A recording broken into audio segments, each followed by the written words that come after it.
நமஸ்காரம். உங்கள் அன்பிற்கும் அபிமானத்திற்கும் ஒரு வித்யாபுத்திரன் பிஆர் ராஜா கொளத்தூர்லேருந்து பேசுகிறேன். ஸ்ரீமாத்திரை நமக. இதனுடைய 713வது வீடியோ. இந்த வீடியோவில் என்ன பார்க்கணும்னா, இன்றைக்கி சனிக்கிழமை. சரி, பெருமாளை பற்றி பேசலாம்னா மாதிரி ஒரு ஐடியா இருந்தது. டக்குன்னு காத்தால கிருஷ்ணகுமார் பேசியிருந்தான். பேசிக்கும்போது டாப்பிக்கை பற்றி சொல்லணும்னு இருக்கும்போது, சார் பகலாமுகி பற்றி சொல்லுங்க. ஏன்னா திருப்பதி வெங்கடாஜலபதி தான் பகலாமுகின்னு ஆரம்பித்தான். எங்கடா வாட் இஸ் த ப்ரூஃப் அப்படின்னு கேட்டேன் நான். ஏன்னா ஒவ்வொரு பிரம்மாண்ட புராணத்தில் பூர்வபாகம் உத்தரபாகம் இருக்குது. பூர்வ பாகத்தில் வருது அப்படின்னா, இல்லை நானும் தான் படிச்சிருக்கேன் பிரம்மாண்ட புராணத்தை சொல்லப்படலையே என்ன. இல்லை சார், மாதிரி பிரம்மாண்ட புராணத்தில் இது வெங்கடாச்சல மகாத்மியம் ஒன்று வருது, அதில் இருக்குன்னா நான் சொன்னேன், எந்த புராணத்துலேயும் வெங்கடாச்சல மகாத்மியம் பற்றி கிடையாது அப்படின்னேன். மேபி இடைச்செருக்கலாக இருக்கும் நான் சொன்னேன். இல்லைங்க, again giving another proof. During the year 1200, அதாவது கிபி 1200, இப்போ 2025 நடக்கிறது இல்லையா, கிட்டத்தட்ட 800 வருஷம் அதுக்கு முன்னாடி ஸ்ரீபாத ஸ்ரீவல்லபர் அப்படின்னு சொல்லி ஒருத்தர் இருந்தார். அதுக்கப்புறமா தான் நரசிம்ம வரார். அது தத்தாத்திரேயோட அவதாரங்களாக இவர் 2 பேர் தான் சொல்லப்படுறார். ஸ்ரீபாத ஸ்ரீவல்லபர் இவருடைய பீரியடு 1200 1300 சில பேர் சொல்கிறார். வாட் அவுட் மேபி இந்த ஸ்ரீபாத ஸ்ரீவல்லபருடைய இவர் தான் ஸ்ரீபாத ஸ்ரீவல்லபர். இவருடைய சரிதம் எனக்கு திரு விவேக் சரபேஸ்வரன் வாங்கி அனுப்பிச்சார் எனக்கு. இதை நான் திருப்பி இது எப்படி பேசுறதுன்னு மண்டையை உடைச்ச நேரம் இது பெரிய டாபிக். இது எடுத்தால் முடிக்கிற வரைக்கும் whole story had go into that. ஜனங்களுக்கு பொறுமையும் இல்லை கேட்குறதுக்கு. ஸோ இந்த ஸ்ரீபல்லவர் he is incarnation of Dattatreya சொல்லியிருக்கு. தத்தாத்திரேயுடைய முதல் அவதாரமாக வராவர். ஸோ இந்த ஸ்ரீபாத ஸ்ரீவல்லபருக்கு சங்கரப்பட்டுன்னு ஒருத்தர் சிஷ்யர் இருந்தார். இந்த சங்கரப்பட்டுக்கிட்ட இவர் ஸ்ரீபாத ஸ்ரீவல்லபர் ஹீ ஷேரிங் அண்ட் இன்ஃபர்மேஷன்.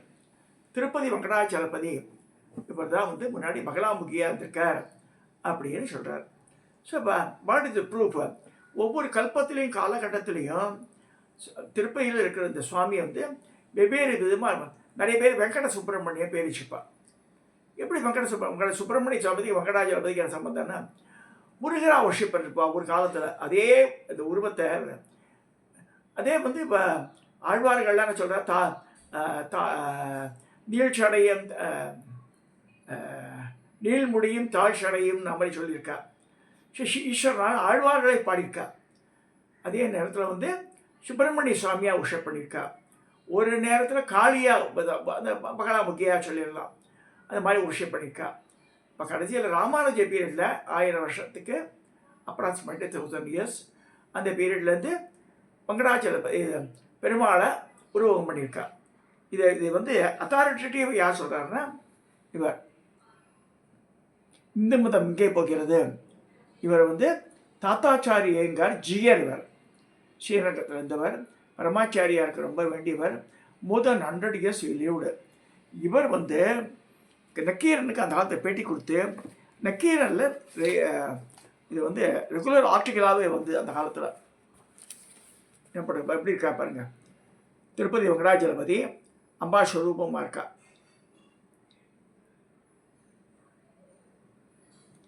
இந்த கையில் இந்த நாகாபரணம் வைக்கிறா பாருங்க.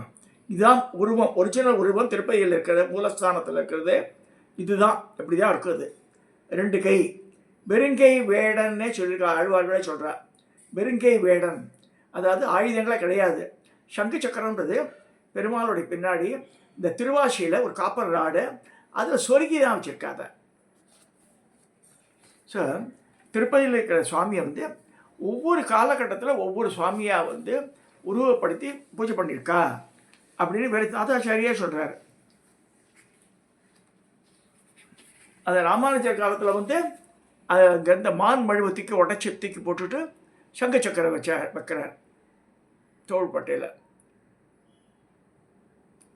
ஸோ ஒரு கை வலக்கை வலது கையில் என்ன காமிக்கிறது, வரம் கொடுக்கறது. இடக்கையை கடிஹஸ்தம் தொடமையில் வச்சுருக்கு. இதுதான் அந்த உருவத்தினுடைய இது. இந்த கடிஹஸ்தம்ன்றது நார்மலாக பெண் தெய்வத்துக்கு தான் இருக்கும். மாயவர அபயாம்பிகையெல்லாம் எடுத்து பார்த்தா அப்படி தான் இருக்கும். சரி, இப்போ கம்மிங் டு பகலாமுகி. இந்த பகலாமுகின்றது யார்? பகலாமுகி அம்பாளுடைய இந்த ஸ்வரூபம். அவள் வந்து தசமகா வித்யாவில் ஒருத்தியா வர பகலா பல்காமுக்கினே பேர். எங்கள் ஆத்துக்கு நான் முன்னாடி சொல்லியிருக்கேன். அதை டாக்டர் திரிபாத்தின்னு சொல்லிட்டு ஐசிஎம்ஆரோட டைரக்டர் அந்த டெல்லியில் அவர் வந்திருக்கார். அவர் வந்து சொன்னார், வாஸ் ஷேரிங் வித் மீ, உங்கள் ஆத்தில் பகலாமுகி யந்திரம் இருக்கே அப்படின்னார். ஹாலில் உட்காந்துருக்கார். நான் பூஜை ரூம் இருக்கிறது சொன்னார் அவர். ஆமாம் இருக்குன்னு, கொண்டு வான்னு பார்த்துட்டு same yantra I am also having. அவர் ஏன் பூஜை பண்ணார்னா, அவருக்கு யாரோ சொல்லி அவருக்கு அப்போசிஷன் கடைசி வரைக்கும் அதெல்லாம் was having the leading role. என்ன பகலாமுகி மந்திரம்னு சொல்லுது, ஓம் க்ளீம் பகலாமுகி சர்வதுஷ்டானாம் வாசம் முகம் பதம் சம்பய ஜிப்ஹான் கீழைய புத்திம் விநாசய க்ளீம் ஹோம் ஸ்வாகா. சபையில் உங்களை எழுத்து யாராக பேசினா கூட சரி, இந்த மந்திரத்தை சொன்னால் அவன் வாயை கட்டுப்படுத்திடுவோம். பகலா, இந்த பகலாமுகின்ற தேவத்தை எப்படி இருக்காரு? இப்போ வந்து சூரியனை பூஜை டிவியிலலாம் வரார். 2026 கூட டிஎம்கே தான் ஆட்சியை பிடிக்கணுன்ற மாதிரி சொல்லியிருக்கார் அவர். அந்த சூரியன் போதிலே கல்லடைக்குறிச்சியில் அவுட்ஸ்கட்ஸ் சூரிய மங்கலம் ஒரு இடத்த ஸ்தாபிச்சு மலைப்பாங்கான இடத்துல பியூட்டிஃபுல் பிளேஸு, நிறைய காட்டேஜ் எல்லாம் கட்டி மகளா பீடமே கட்டிச்சிருக்காரு. உட்கார்ந்த நிலையில் அம்பாள் 5 அடி இருக்கும். அவ்வளோ அழகான அம்பாள் அபிஷேகம்லாம் ஆகி மஞ்சள் பட்டு தான் கட்டுவாதுக்கு. நித்தியப்படி மஞ்சள் பட்டு தான். மஞ்சள் நிற அன்னம் தான் நைவேத்தியம். மஞ்சள் பொங்கல் இல்லைன்னா வந்து ஹரித்ரா அன்னம், எலுமிச்சை பிரசாதம் தான். மஞ்சள் நிற பூக்கள் தான் அது. மஞ்சளாலேயே அபிஷேகம் பண்ணுவாள். ஸோ எல்லாமே மஞ்சள் தான் வருது. ஸோ இந்த பகலாமுகி தேவதையை வந்து ஆந்திராவில் ரொம்ப உபாசனை ஜாஸ்தியாக இருக்குது. ஆந்திராவில் கிருஷ்ணகுமார் வந்து சொல்லி படிச்சான். ஏன்னா அவனோட குருநாதரும் ப்ளஸ் இந்த ஸ்ரீபாத ஸ்ரீவல்லபரும் என்ன சொல்கிறான்னு, அந்த இதில் ஆந்திர பிரதேஷில் அஸ்திர பஞ்சக வித்யாசா பகலாமுகி அப்படின்னு சொல்லிட்டு ஒரு முறை இருக்குது. அஸ்திரான மந்திரங்கள், பஞ்சக 5 விதமான இது வித்யாசா பகலாமுகி சொல்லியிருக்கு. என்னென்ன, பிரகத் பகலாமுகி மாயா சம்பன, அது வந்து மாயைகளை அப்படி நிறுத்தும். அது வந்து பிரகஸ் பகலாமுகி. அடுத்தது ஜுவாலாமுகி திரிமூர்த்தி ஸ்தம்பன. அடுத்து வந்து ஜாத்தவேதா முகி ரிஷி தேவதா ஸ்தம்பன. உல்காமுகி அதாவது திரிஜகத் ஸ்தம்பன. படபாமுகி ரணஸ்தம்பன. இந்த மாதிரி 5 விதமான ஸ்தம்பனத்தை பண்ண முடியும் இந்த பகலாமுகி. இது பேர் அஸ்திர பஞ்சகா வித்யாசா பகலாமுகி சொல்லியிருக்கு. இந்த பகலாமுகின்ற தேவதை எப்படி இருப்பா, நம்ம ஆல்ரெடி நான் காமிச்சிருக்கோம் உங்களுக்கு. பட் இருப்பினும் வந்து இந்த பகலாமுகின்ற தேவதையை ரூபத்தை சொன்ன காமிக்கிறேன் பாருங்க. அதை எடுத்து வச்சுக்கல. இந்த ஸ்ரீபாத ஸ்ரீவல்லபர் இதெல்லாம் எடுத்துருந்த தவிர இந்த பகலாமுகி பற்றி பகலா இல்லைன்னா பல்காமுகின்னு சொல்லப்படுது. அவரோட மந்திரம் வந்து ஓம் ஹ்லீம், வந்து HLREM.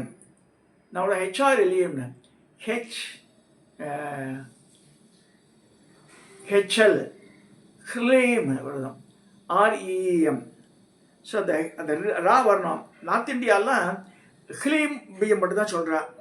ஆக்சுவலாக வந்து இப்படி தான் வருது பகலாமுகி.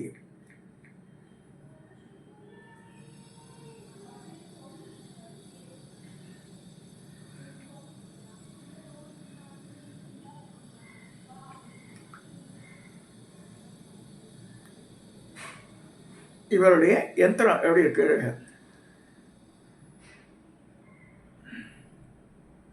இந்த பகலாமுகி யந்திரத்தை சொல்ல போனால் எப்படி இருக்குன்னு, திருப்பி ஷட்கோணம் தான் வருது. ஆல்மோஸ்ட் திருப்பி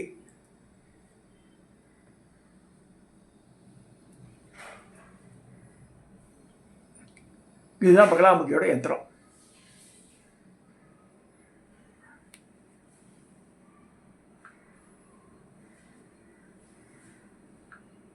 பகலாமுகியோட ரூபம்.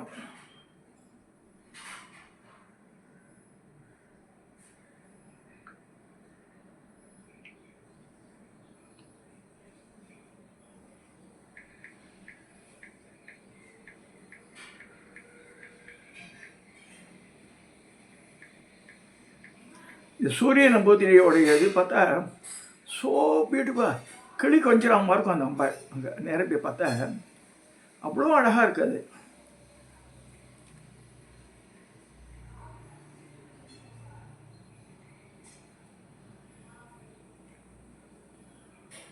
அந்த ஒரு கையில் இந்த பெச்சிர மாட்டம் வச்சுட்டுருக்கோம்.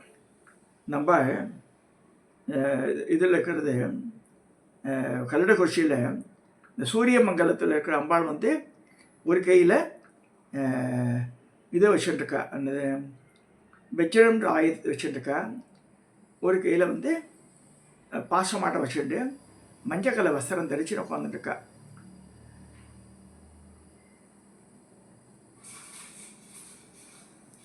ஆக்சுவலாக வந்து இந்த அம்பாள் வந்து அசுரனோட நாக்கை பிடிச்சிட்டு இருக்கா மாதிரி தான் இருக்குது. வாழில் வெட்டுற மாதிரி இருக்கும். அசுரனுடைய நாக்கை ஒரு கையில் பிடிச்சிட்டு, அதாவது இந்த வாக்கு சம்பரம் பண்ணுறதுனால கையில் வாழை வச்சுட்டு அவன் அசுரனோட நாக்கை அங்கே எப்படிக்கா அசுரன்லாம் காமிச்சிருக்க மாட்டா. இந்த சூரிய மங்கலத்தில் அசுரனை காமிச்சிருக்க மாட்டா. அங்கே எப்படி இருக்குன்னா வந்து இதுலேயும் பாருங்கள் அந்த எந்திரத்தோடு இருக்குது. அது இதுவாக ஒரு குண்டா தடியை வச்சுருக்கா கையில்.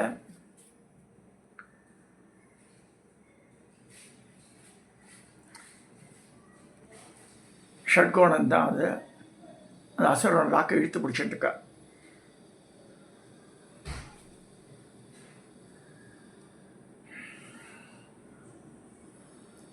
இங்கே சூரிய நம்பூதிரிகிட்ட இருக்கிறது வந்து அவள் கோவிலில் இருக்கிறது வந்து ரொம்ப ரொம்ப அமைதியான என்ன சொல்கிறது சாந்த ஸ்வரூபியாக இருக்கும். அது கையில் சின்ன நாக்கு கையில் வச்சுருக்க மாதிரி இருக்கும். நம்ம கோபமாகலாம் காமிச்சிருக்க மாட்டோம். அதில் நேருக்கு நேரே உட்காந்துட்டுருக்கோம். நல்ல மஞ்சக்கலை வஸ்திரம் கட்டிட்டு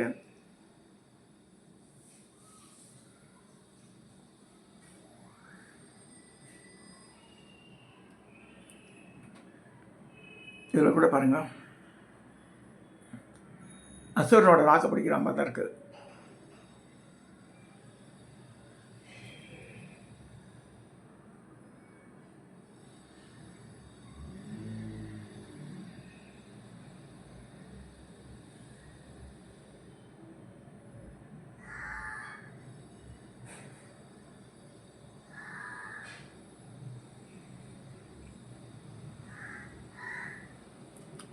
இந்த பகலாமுகி மந்திரம் திருப்பி அகைன் ரிப்பீட்.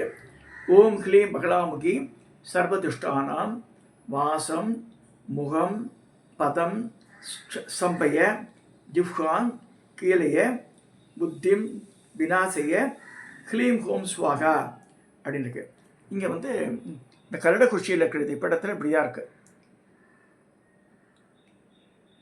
பகலாமுகி அம்பாள் ஒரு கையில் வஜ்ரத்தை வச்சுட்டுருக்கா, ஒரு கையில் பாசக்காயை வச்சுட்டு, ஒரு கையில் அசுரனோட நாக்கை பிடிச்சிட்டுருக்கா.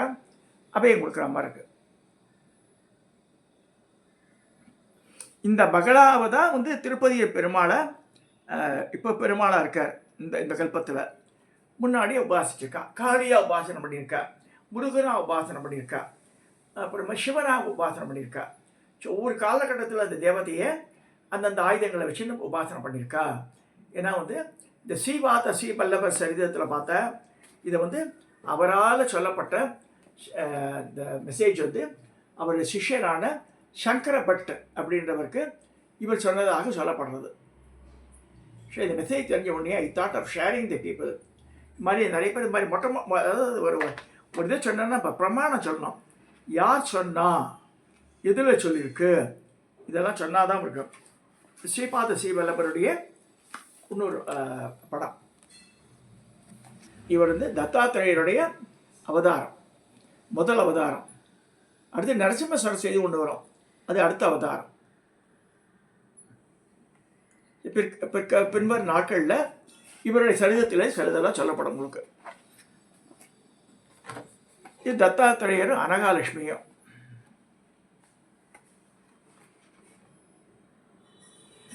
அனகாலட்சுமின்னு மனைவி சொல்ற அவரோட சக்தி இது. இப்பேற்பட்ட தத்தாத்திரேயர் வெங்கடாஜல மகாத்மியத்தை பற்றி சொல்லும்போது அங்கே இருக்கிற தேவதை பகலாமுகின்னு ஆணித்தரம் இவர் சொல்லியிருக்கார். இதை வச்சு தான் சங்கராச்சாரியார்லாம் வேலை சொல்கிறார். காஞ்சி பெரியவர்லாம் வந்து அங்கே இருக்கிறது வந்து வைஷ்ணவி கௌமாரி இப்படிலாம் இப்படி சொல்கிறாங்க. இதனால் தான் சொல்கிறான். அது திருப்பதி பெருமாளை நீங்கள் எந்த ரூபமாக வழிபட்டாலும் அது வந்து அவளுக்கு அனுகிரகம் பண்ணுறது அப்படின்னு எடுத்துக்கணும். நம்ம வந்து டிஸ்பியூட் சண்டை, இந்த வடகலை தென்கலை ஆட்டெல்லாம் நம்ம சண்டையெல்லாம் வேண்டாம். அந்த இடம் சக்தி உள்ள இடம், அதை வந்து எந்த ரூபமாக நீங்கள் வழிபடலாம். நாம போட்டுருந்தால் வழிபட அவசியம் நாட்டால் நெசசரி. இந்த பத்மாவதி கதை இதெல்லாம் வந்து பின்னாடி புனையப்பட்டது தான் அதெல்லாம் ராமானுஜரால். ஸோ அதனால் அந்த இது மட்டும் எடுத்துக்கணும் மெயினாக. அந்த க்ஷேத்திர மகிமையை மட்டும் எடுத்துகிட்டு உதாரணமாக சொல்லப்போனால் இது இருக்குது, பேர் என்ன, குணசீலம் ஒரு இடம் இருக்குது. நல்ல இந்த பைத்தியெல்லாம் குணமாகலாம் சொல்லுவாள். அது வந்து திருப்பதி வெங்கடாஜலத்துக்கு அண்ணா வாட்டணும். ஆக்சுவலி குணசீலத்தில் இருக்கிறது வந்து அனிருத்தனுக்காக கட்டின கோவில் சொல்லியிருக்கு. அதுலேயே சுப்பிரபாதத்திலே வரும் அனிருத்தனாக வீட்டிருக்கிறாயேன்னு வருவாங்க. ஸோ திருப்பதியோட அண்ணாவுக்கு வந்து அனிருத்தனை கிடையாது, கிருஷ்ண பரமாத்மாவோடைய புள்ள பிரத்யும்னன், பிரத்யும்னனோட புள்ள அனிருத்தன், கிருஷ்ணனோட பேரன். கிருஷ்ணனோட பேரன் வரும்போது இது எப்படி அவர் திருப்பதியில் இருக்கிற சீனிவாசனுக்கு எப்படி அண்ணா வாங்க முடியாது? இதெல்லாம் அசட்டுத்தனமான கருத்துக்கள், அப்படி எடுத்துக்க முடியாது நம்ம. ஸோ சுப்பிரபாதத்திலே அப்படி தான் இருக்காங்க. குணசீல சுப்பிரபாதம் கேட்டு பாருங்க, அதுலேயே கிளையராக இருக்கும் அது. ஸோ நம்ம இஷ்டம் போல் கதையெல்லாம் விடக்கூடாது, அத்தன்டிகேஷனோட சொல்லணும் நம்ம சொல்கிறத. இது சொல்லி இந்த திருப்பதி பெருமாளை பற்றி ஒவ்வொரு காலகட்டத்திலையும் ஒவ்வொரு மாதிரி வழிபட்டிருக்கான்னு சொல்லி இப்போ இந்த கலியுகத்தில் அவரை வந்து விஷ்ணுவாக வழிபடுறோம், நம்ம ஸ்ரீனிவாசனாக வழிபடுறோன்னு சொல்லி இந்த பதிவை நான் நிறைவு செய்கிறேன். சப்ஸ்கிரைப் பண்ணுங்க, ஷேர் பண்ணுங்க, லைக் பண்ணுங்க.